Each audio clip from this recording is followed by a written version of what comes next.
Hi, Diane here, and today is Lover Come Hack release day. Yay! I'm very excited about this book. This is Madison Night number 6, and it's kind of winks at the Doris Day movie, Lover Come Back. But I want to tell you 3 things about the book that you may or may not know going into it. So the first thing is it's a book about friendship. Now, one of the comments I often get from readers about Madison is that she's very much a loner, and she did start out in Pillowstock very isolated.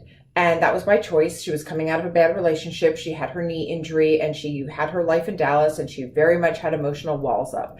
But people have commented that she doesn't even seem to have girlfriends.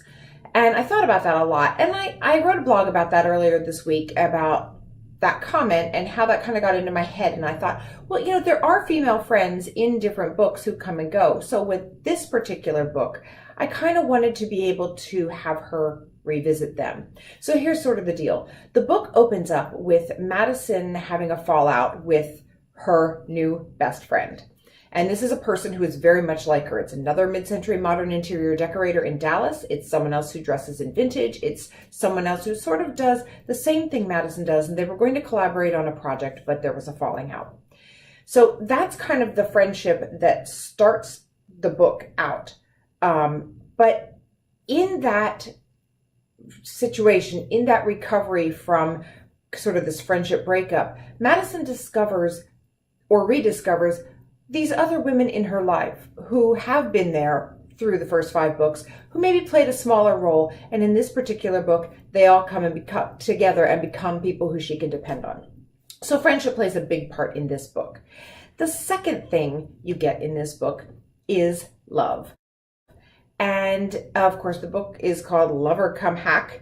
It's based on Lover Come Back. So I knew love was going to play a role in the book, but it ended up playing a kind of a double role, because it does have to do with the mystery in the book, but it also has to do with Madison's life. Because if you've been following the series, you know that she is sort of torn between these 2 men. There's Hudson James, her handyman, and there's Tex Allen, the police captain.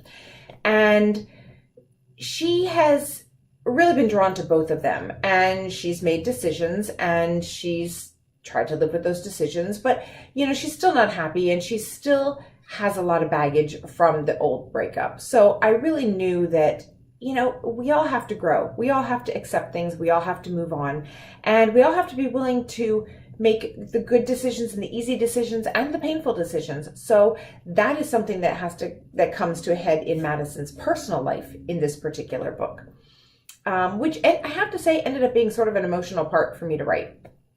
Okay, the third thing you get in Lover Come Hack is technology, which is not something you normally expect to find in a Madison Night book. So Madison, as you know, is a mid-century modern interior decorator. She's modeled her life and her business after Doris Day. So she specializes in the look and the lifestyle of the 50s and 60s. She dresses that way. She uses a yellow donut phone as her office phone. So you don't necessarily expect technology to play a role, but the thing is, Madison is a modern day businesswoman. She owns her own decorating company, Mad for Mod. She is very active in that community. And after the last book, she sort of started opening up her world a little bit more and started taking on bigger jobs and going after bigger properties. Not so much, I'm going to do your kitchen, but now she's looking at doing entire houses or doing businesses or doing offices or shared workspace. So technology comes along with growth, and she has a millennial working for her who was in previous books, and this person is sort of pushing her to modernize her business practices in order to be more successful in what she does. That's a good thing, but with that comes a bad thing, which is a computer hacking that targets decorators of a design competition in Dallas. So those are 3 things that you get in Lover Come Hack. I hope you enjoy the book. It's out today. Yay! And let me know what you think. Thanks a lot for watching.